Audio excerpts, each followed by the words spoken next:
I really wanted to ask you this one. We kind of touched on it, but I want to get back to it because it wasn't directly asked like this. Is when you're doing your seminars or when you're chatting with trainers or whomever you're talking with, there's going to be like a lot of, as we've said, like resentment or unwillingness to listen or a closed mind. Is there any strategy that you implement to break those cognitive bias, or do you just kind of treat it like I'm going to do my best here, and if they're going to be persistent in their choosing to be ignorant of this or their lack of understanding, I'm just going to ignore it? Or do you have a strategy you implement to kind of get through those barriers?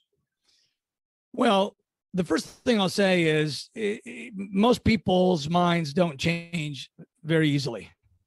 So if I encounter someone who is, trying to resist what I'm saying with illogical arguments, I'm not going to try to change their mind. Yeah. Their mind is made up. Yeah. Walk away. Yeah. Thankfully, most people, that attend my seminars are attending my seminars because they've already seen something of mine, videos or books or whatever, and they get it. They understand. Now, there is such a thing, like, for example, Wayne Westcott, he said, well, isn't it true? I like, if someone's going to, I guess, contest something I'm saying, this is the way to do it. It's to say, well, when you're doing a parallel bar dip, doesn't the upper arm lever play a role in the extension of the elbow? Isn't it also being extended by the tricep? Isn't that bone also being operated by the tricep? Right. So that's a respectful way to ask that question. Mm-hmm. Right. If somebody's going to give me like a ridiculous thing, I would say, well, so what I said was, look, this is a good question, by the way. Wayne's question was a good question. So what I say is this: for every action, there's an equal and opposite reaction. We all know that, right? Okay. So if you were to take, those little hand spring things that exercise your grip. Okay. So let's just say that I'm going to push this side, right? But I'm going to hold this one steady. This thing is going to want to move away from me, right? If I hold this and I push that way, that one thing's going to want to move away. That's the equal and opposite reaction, right? When you're doing parallel bar dips, there's no tendency for your hand to slide back on that bar. It's pushing straight down, right? And so I say, look, try this. You're in a chair. You've got some armrests. Okay, what I want you to do is I want you to just push down on those armrests a little bit and just elevate your body a little bit. But now what I want you to do is, instead of pushing down, I want you to push back. Right? So now all of a sudden you feel your triceps working, but you realize when I'm doing dips, I'm not pushing back. Right? So if the upper arm is actually doing this, the lower arm would be doing that. And you're not feeling any of that. In fact, you could put oil on those dipping bars and it would still not slide back. And better evidence of that is this: when you're doing that sissy squat bench, where you put your ankles behind that roller and then the pad is on the upper part, the back part of your lower leg. When you rock back, that forefoot, that tibia goes forward against that pad, and the foot doesn't even touch the ground anymore. That's what would happen if the tricep was extending the upper lever. You would have so much force going back that you would actually have to have a pad behind your hand in order to stop it from sliding back. And that there isn't an equal and opposite reaction, right? Not to mention the fact that the upper arm has a different job to do.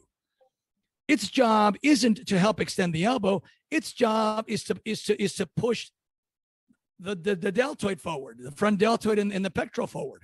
That's its job, right? And so you're going to look at its job and you're going to look at its moment arm, because it's too busy to be doing that. It's trying to do this.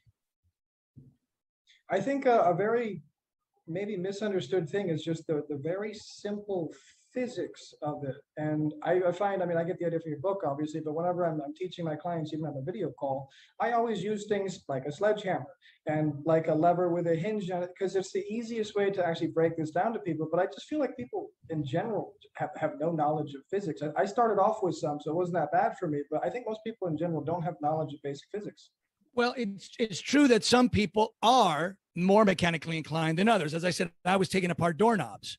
I was building a doghouse, right? In other words, I was already fascinated with how things work, right? So even now, if something falls in the kitchen, the first place my mind goes, it's not even that I try. My first place my mind goes is how did the weight shift? Why was the base so narrow? Why this? Why? I mean, this is just the way my brain works. I'm always thinking in terms of, mechanics, physics, when you're driving a race car on a racetrack, why is the road better to be banked?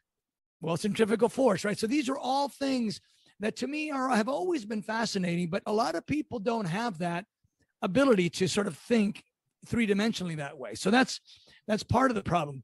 The other part of the problem is, I actually consulted with structural engineers, right? People that build buildings or that approve plans for buildings and bridges, right? And structures, right? And they know where loads go and where loads don't go, right? And so we were talking and they said, because let them have the book first, and they read the book and they said, this book was amazing because everything that you explain in the book is factual. It's true. And yet when I've been in the gym and I've done those things wrong. He goes, and the reason was because I wasn't thinking of the body as a bridge or a building.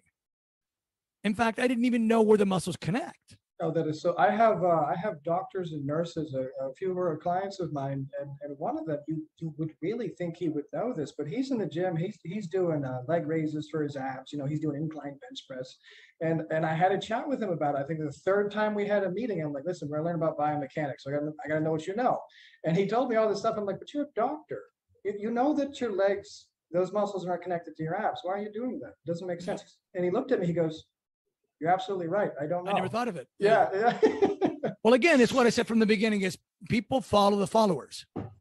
Now they think they're following the leaders, but they don't realize the people they're following are following other people, right? Oh. They're not leaders. They're not people who've thought this thing out. They're people who are copying.